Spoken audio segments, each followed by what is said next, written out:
Alors, cet exercice n'est pas le sujet complet qui a été donné à un centre étranger en juin 2018, c'est simplement un extrait. En fait, ça correspond à la partie B, grossièrement.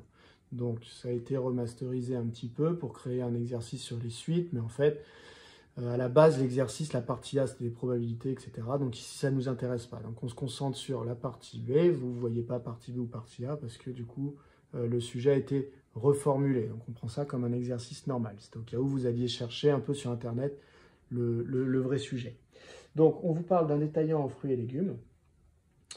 Et donc, on vous dit qu'un client achète des melons et on vous parle du fait que parmi les clients qui achètent un melon une certaine semaine, eh bien, il y a 90% d'entre eux qui achètent un melon la semaine suivante. Et parmi les clients qui n'achètent pas de melon une semaine donnée, 60% d'entre eux n'achètent pas de melon la semaine suivante. Voilà. On vous demande de démontrer que pour tout n supérieur ou égal à 1, eh bien, vous avez la probabilité, donc vous avez que Pn plus 1 est égal à 0,5 Pn plus 0,4. Voilà ce qu'on veut démontrer. Alors déjà, il faut se demander ce que c'est. Pn plus 1, si je lis mon énoncé, en fait, c'est la probabilité, c'est une notation, hein, c'est juste pour aller un peu plus vite dans la notation, c'est la probabilité de n plus 1. Voilà, on trouve que Pn plus 1, c'est plus facile à écrire que tout ça. Mais en fait, c'est tout ça. Donc c'est la probabilité de l'événement AN plus 1 qui est l'événement qui dit que le client a acheté un melon la semaine N plus 1. Et donc visiblement, on peut le relier à la probabilité que le client ait acheté un melon la semaine précédente par la formule 0,5 fois P de AN plus 0,4. Voilà. Donc en fait, quand on me demande de démontrer ça, on demande en fait de démontrer ça. Donc cette première question, ce sont des probabilités. Alors, pas de panique, hein, c'est des probabilités que vous êtes d'ores et déjà capable de faire. Ce genre de question, c'est assez classique, ça se traite de la manière suivante. En fait, on va créer un arbre où on va voir toutes les possibilités. Donc, la possibilité, la semaine N, c'est que le client ait acheté un melon ou qu'il n'en ait pas acheté. S'il en a acheté un la semaine N, bah, tout peut encore se produire la semaine suivante, c'est-à-dire que soit il en rachète un la semaine suivante, soit il n'en rachète pas.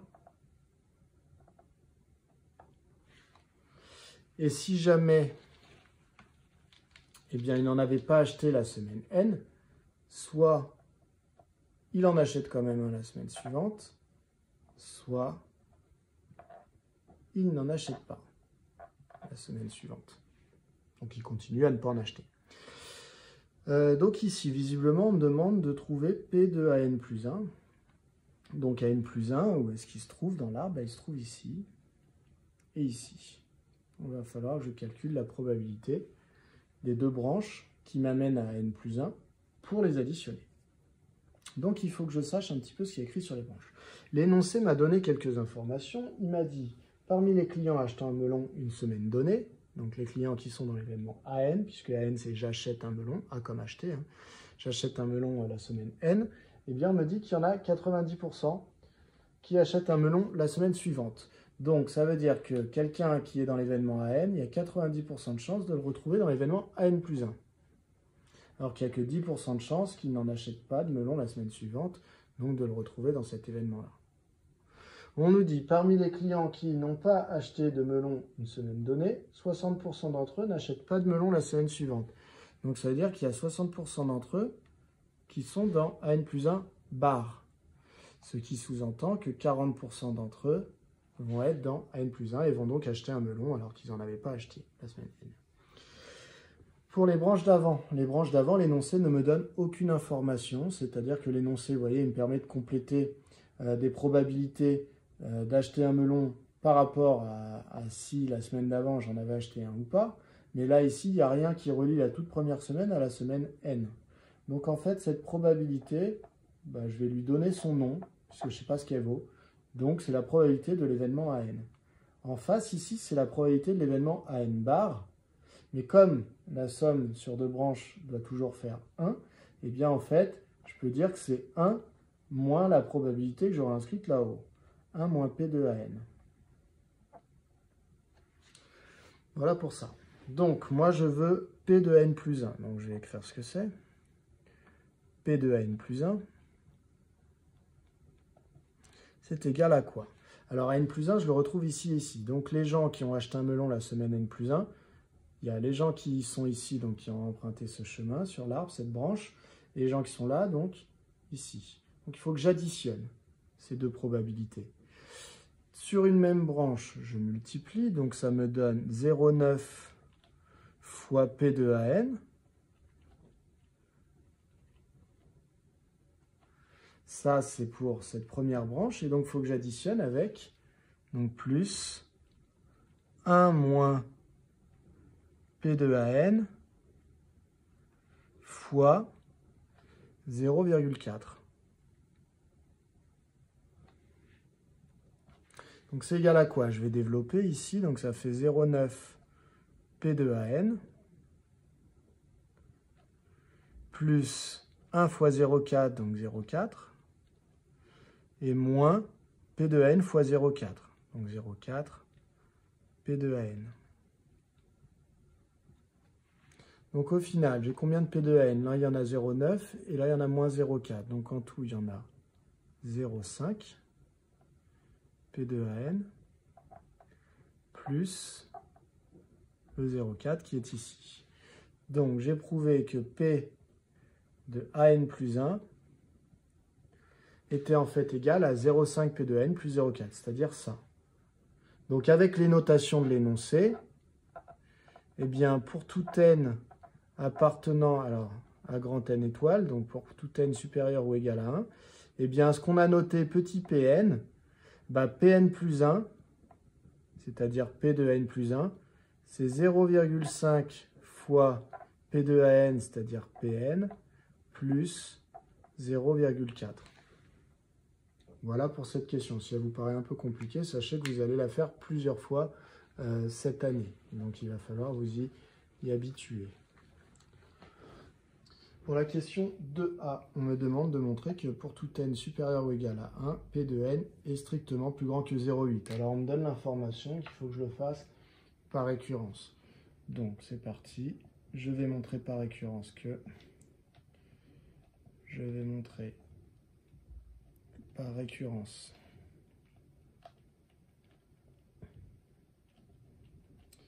que la propriété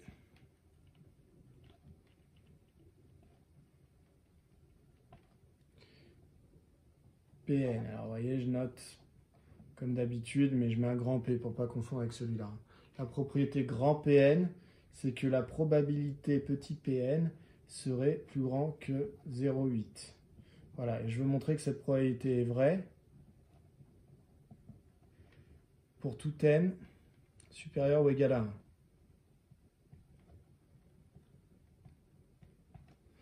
Donc, ça veut dire que c'est à partir de 1. Donc, je vais initialiser mon raisonnement.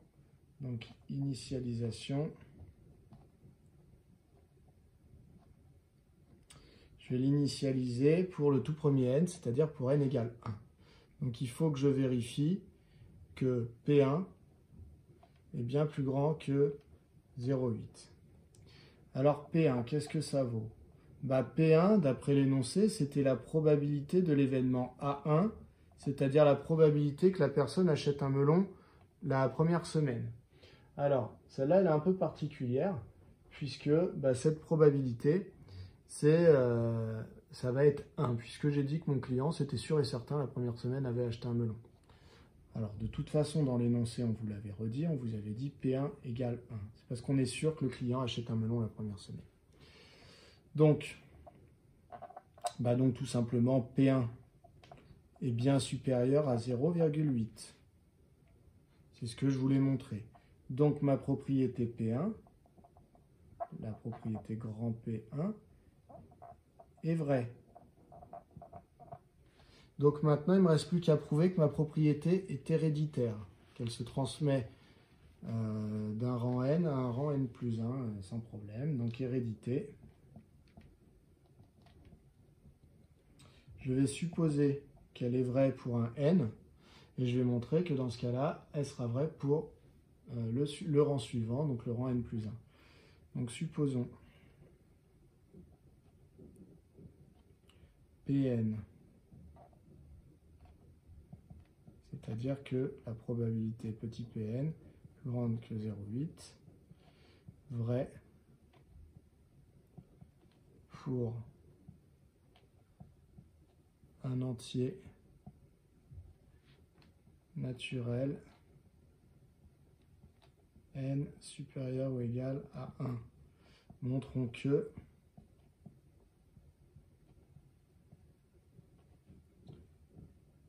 Pn plus 1, que je vais écrire, donc Pn plus 1, c'est la même propriété avec les n remplacés par n plus 1, donc c'est la probabilité n plus 1 qui doit être plus grande que 0,8, est encore vrai. Donc je suppose qu'il y a un rang pour lequel la propriété est vraie, voilà, il y a un n qui existe pour laquelle c'est vrai. Eh bien, je veux montrer que si jamais c'est vrai pour ce n-là, ce sera vrai pour le n suivant. Voilà, donc c'est parti. Je vais partir du coup de ce que j'ai supposé comme étant vrai. Donc pour le fameux n, Pn est supérieur à 0,8. Maintenant, il faut que j'arrive à recréer mon Pn plus 1 pour savoir s'il vaut 0,8. Le Pn, qu'est-ce qu'il faut lui faire pour avoir Pn plus 1 ? Ben, je vous rappelle ce que vous avez démontré dans la question précédente, c'était que Pn plus 1, c'était 0,5 Pn plus 0,4. Donc Pn est 0,8, je vais multiplier des deux côtés de mon inégalité par 0,5. Ça ne change pas le sens parce que je multiplie par un nombre positif. Donc ça me donne que 0,5 Pn sera plus grand que 0,5 fois 0,8. Donc, je rajoute 0,4. Ça me donne 0,5 Pn plus 0,4 plus grand que, puisque quand je rajoute un nombre, positif ou négatif, je ne change pas le sens du moment que je le fais des deux côtés. Et du coup, ça me donne quoi? Ben, ça me donne 0,5 fois 0,8, ça fait 0,04.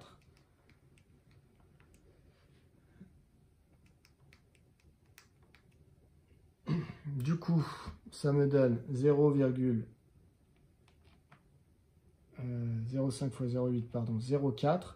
Donc ça me donne 0,4, le résultat de ce calcul, plus les 0,4 que j'ai rajouté juste pour mon étape. Ça me donne ça.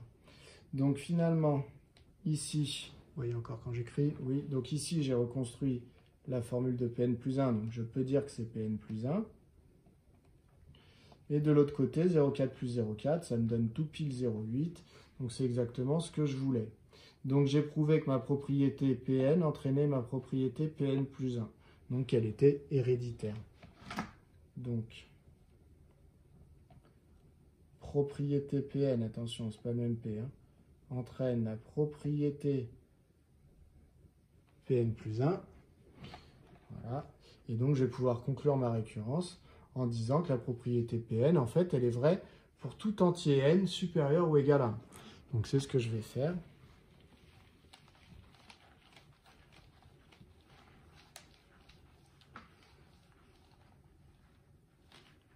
Hop.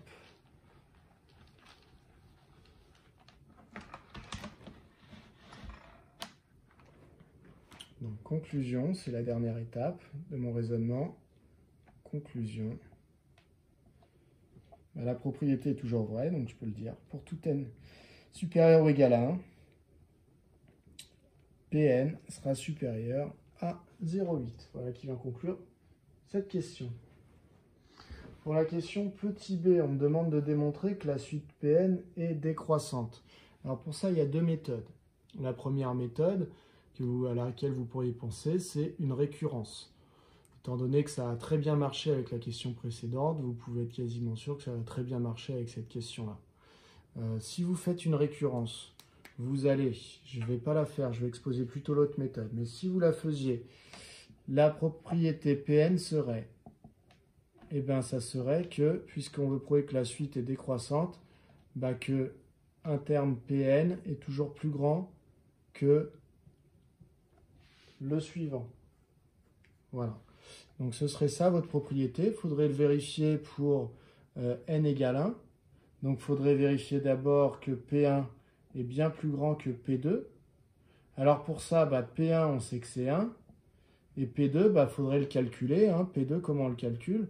Grâce à la formule qui disait que pour avoir la probabilité pour un certain n, il faut que je fasse 0,5 fois la probabilité d'avant, plus 0,4. Et donc ici, ça vous ferait 0,5 fois 1, plus 0,4, donc ça ferait 0,9. Donc ici, vous avez bien 0,9 qui est plus petit que 1. Donc P1 et P2 sont rangés dans cet ordre-là. Donc vous devez calculer P2 pour savoir si c'est le bon ordre. Ça serait l'initialisation. Et ensuite, l'hérédité. L'hérédité, vous partiriez de Pn plus grand que Pn plus 1, puisque vous le supposeriez vrai. Et en reconstruisant de ce côté-là Pn plus 1, de l'autre côté se reconstruirait Pn plus 2. Donc moi, je vais plutôt faire la deuxième méthode, qui réutilise la question A. Alors, pour démontrer qu'une suite est décroissante, je peux tenter ma chance en calculant. Ça ne marche pas toujours, hein, mais ici ça va marcher, donc je vous montre. Pn plus 1 moins Pn.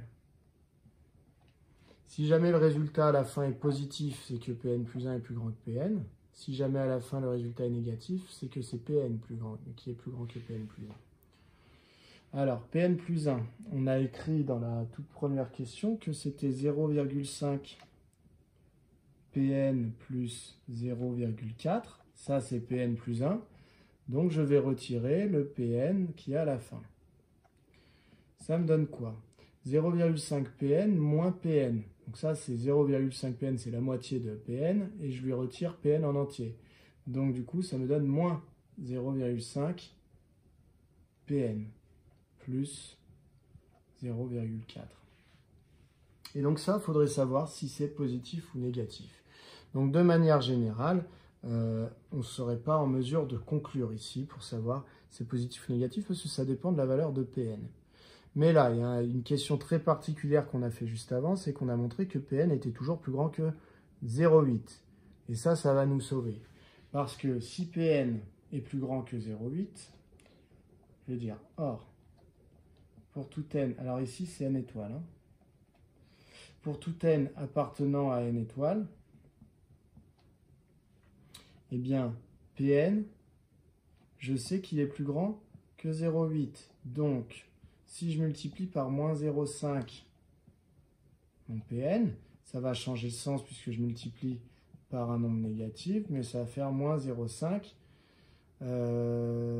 fois 0,8. Donc, bien ici, je sais que ensuite, si je rajoute 0,4, ça va me faire moins 0,5 Pn plus 0,4. Ça va être plus petit que, alors 0,5 fois 0,8, ça fait 0,4. Puis multiplié par 0,5, ça revient à prendre la moitié. Hein. Donc ça fait moins 0,4 plus le 0,4 que je rajoute dans l'étape. Ici, je n'ai pas changé le sens cette fois-ci, parce que tout simplement, j'ai le droit de rajouter n'importe quel nombre, donc c'est le même des deux côtés d'une inégalité, ça ne change pas le sens.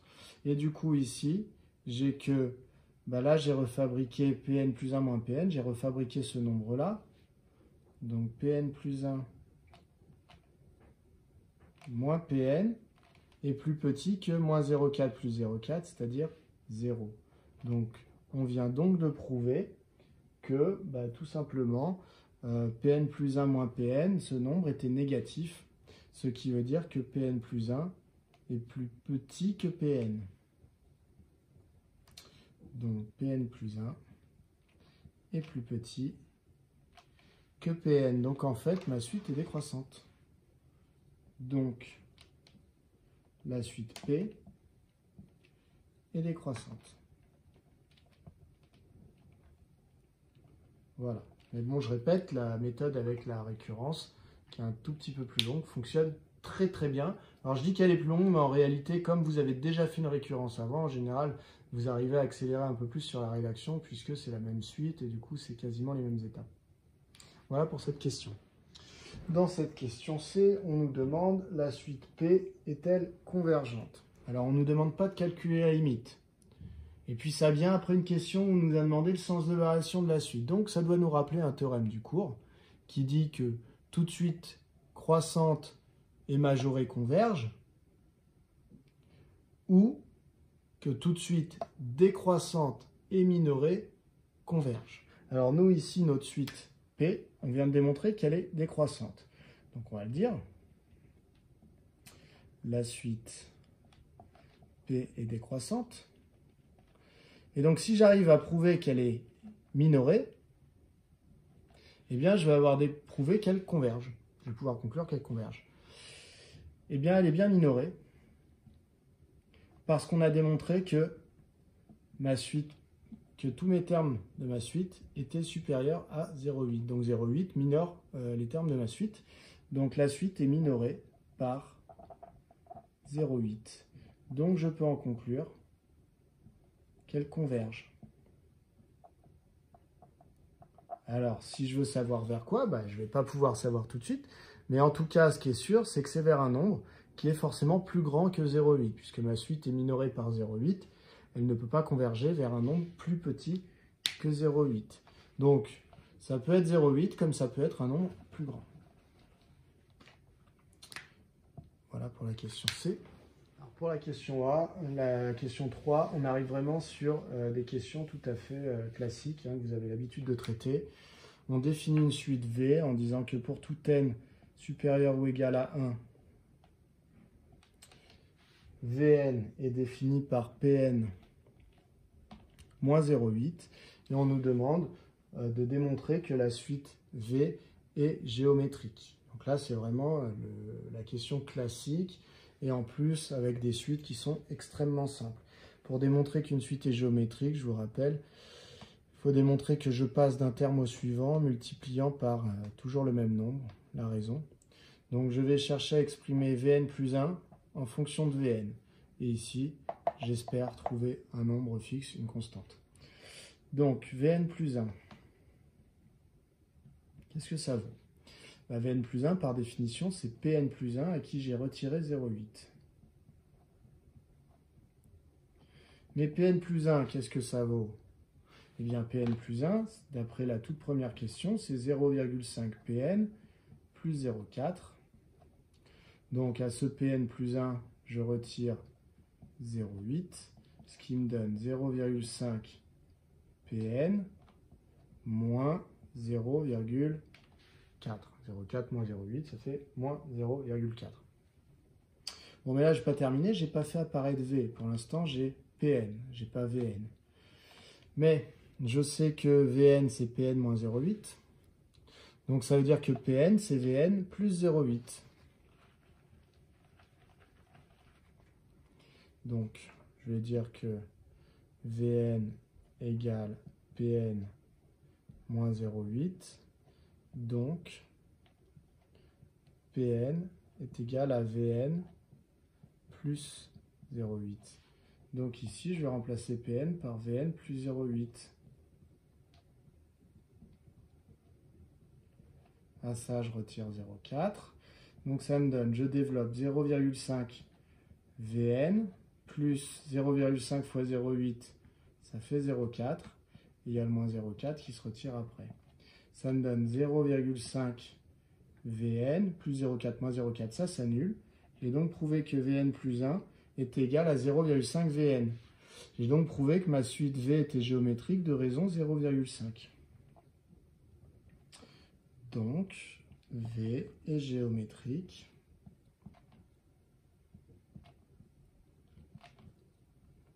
de raison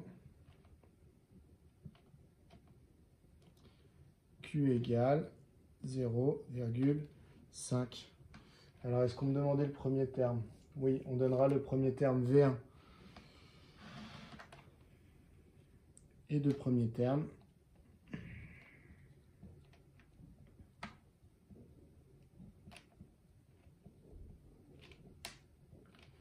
V1 égale. Alors, pour calculer V1, je reprends la formule de Vn qui me dit que c'est Pn moins 0,8. Donc, V1, c'est P1 moins 0,8. Mais P1, on a dit que ça valait 1, donc ça fait 1 moins 0,8, c'est-à-dire 0,2. Donc, le premier terme de la suite V, c'est 0,2. Vérifiez que vous voyez bien. Voilà pour cette question petit a. Question petit b, c'est la question qui vient souvent après la question démontrer que la suite est géométrique, c'est exprimer Vn en fonction de n. Donc je veux Vn égale, et de l'autre côté, je veux du n. Donc c'est une formule explicite qu'on me demande. Pour les suites géométriques, j'ai mon cours qui me les donne. Donc V géométrique, donc pour tout n appartenant à grand N étoile, puisque V0 n'existe pas, eh bien j'ai Vn qui vaut, alors ça démarre à V1. Donc si ça démarre à V1, pour aller jusqu'à Vn, je vais multiplier par la raison, mais pas n fois, sinon je vais arriver à Vn plus 1. Mais n moins une fois. De manière générale, la puissance ici, c'est la différence entre l'indice ici et l'indice là. Donc V1, je viens de le calculer, j'ai déjà oublié ce que c'était. C'était 0,2, donc 0,2 fois Q, c'est 0,5. Donc 0,5 puissance n-1. Voilà pour l'expression. Et donc du coup, on me demande d'en déduire Pn. Donc Pn, c'est pareil, c'est toujours la même question. Eh bien, je reviens à la définition de V. Je vais dire or, pour tout n appartenant à grand N, étoile, Vn, c'est censé être... Alors, c'est pas le même calcul, d'accord? C'est autre chose, Or, pour tout n appartenant à n étoile, Vn, c'était Pn à qui je retirais 0,8. Donc, ça veut dire que Pn, c'est Vn à qui je rajoute 0,8. Pn, c'est Vn plus 0,8. Donc, comme je sais que Vn, ça vaut ça, eh bien, Pn est égal à, je remplace Vn par ce qui valait, 0,2 fois 0,5 puissance n-1, et je rajoute les 0,8 à la fin. Donc ça, c'est exactement le résultat qu'on vous donne dans votre énoncé. Alors dans votre énoncé, on vous l'a donné dans l'autre sens. Au lieu de dire ça plus ça, ils ont dit ça plus ça, mais c'est pareil. Dans une somme, on peut commuter les termes. Donc ça revient à dire 0,8 plus 0,2 fois 0,5 à la puissance n-1. Et enfin, dernière question, on nous demande la limite de la suite Pn. Donc, dernière question, la limite de la suite Pn. Donc, je vais redire ce que vaut Pn. Donc, pour tout n appartenant à une étoile, Pn, ça vaut 0,8 plus 0,2 fois 0,5 à la puissance n-1. Et donc, il faut connaître la limite. Alors, deux versions de cette chose-là. Soit vous faites la version rapide, facile, et on utilise quasiment le théorème du cours. Donc je vais vous montrer. Donc ici on repère que quand n devient très grand, n-1 devient très grand. Et dans le cours on a appris que quand le nombre sous une puissance était compris entre -1 et 1, eh bien cela tendait vers 0. Donc première rédaction rapide qui vaut mieux faire plutôt que l'autre si on ne comprend pas l'autre. Mais on va dire que 0,5 est compris entre -1 et 1, que donc la limite de 0,5 à la puissance n-1 quand n tend vers plus l'infini, eh bien c'est 0, que donc la limite de 0,2 fois 0,5 à la puissance n-1, eh bien donc c'est 0 encore, puisque 0,2 fois un nombre qui se rapproche de 0, au final ça se rapproche de 0, quand n tend vers plus l'infini. Et donc la limite de 0,8 plus 0,2 fois 0,5 puissance n-1, ce nombre-là se rapproche de 0, donc quand on l'ajoute à 0,8, ça va se rapprocher de 0,8. Donc ça veut dire que ma probabilité Pn eh bien, se rapproche de 0,8. C'est-à-dire que la probabilité pour qu'un client achète un melon la semaine N, quand on ne sait pas ce qui s'est passé avant, eh bien, plus ça va, plus elle se rapproche de 80% avec le temps. Ça, donc je vous disais, version simple, puisque vous voyez, on ne s'embête pas, 0,5 puissance n-1. Mais dans le cours, c'est pas 0,5 puissance n-1. Dans le cours, normalement, c'est 0,5 puissance n. Donc si on veut être extrêmement rigoureux, eh bien, il faut transformer l'écriture qui est là pour ne plus avoir 0,5 puissance n-1, mais 0,5 puissance n. Donc encore une fois, si vous faites ça, vous aurez les points. Maintenant, si on va être extrêmement rigoureux et que vous comprenez ce que je vais faire là, il vaut mieux que vous fassiez ce que je vais faire là. Ça fait plus propre. Alors, on transforme l'écriture pour ne plus avoir le puissance n-1, mais avoir une puissance n comme dans le théorème. Donc on transforme 0,5 puissance n-1, en fait c'est pareil que 0,5 puissance n divisé par 0,5 puissance 1, entre guillemets. Et oui, quand on vous donne ça, un même nombre au numérateur et au dénominateur avec des puissances différentes, normalement ça revient à soustraire les puissances. Donc on peut le faire dans le sens inverse. Si je vois une soustraction dans une puissance, je peux réécrire ça comme ça. Donc puissance 1 ne sert à rien, hein, donc je peux laisser comme ça. Donc ça me donne quoi? Eh bien ça me donne 0,8 plus, alors si ça me fait plaisir, le 0,5, je vais le mettre sous le 0,2.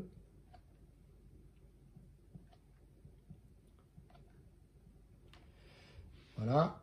Alors du coup, ça nous fait du 0,4, ça fait 2/5. Hein. Donc 0,8 plus 0,4 fois 0,5 à la puissance n. Et là, pour le coup, ça c'est dans le cours. C'est vraiment dans le cours avec la puissance n. Donc j'applique mes formules là-dessus. Donc or 0,5 compris entre -1 et 1. Donc la limite de 0,5 à la puissance n, bah, c'est 0 quand n tend vers plus l'infini.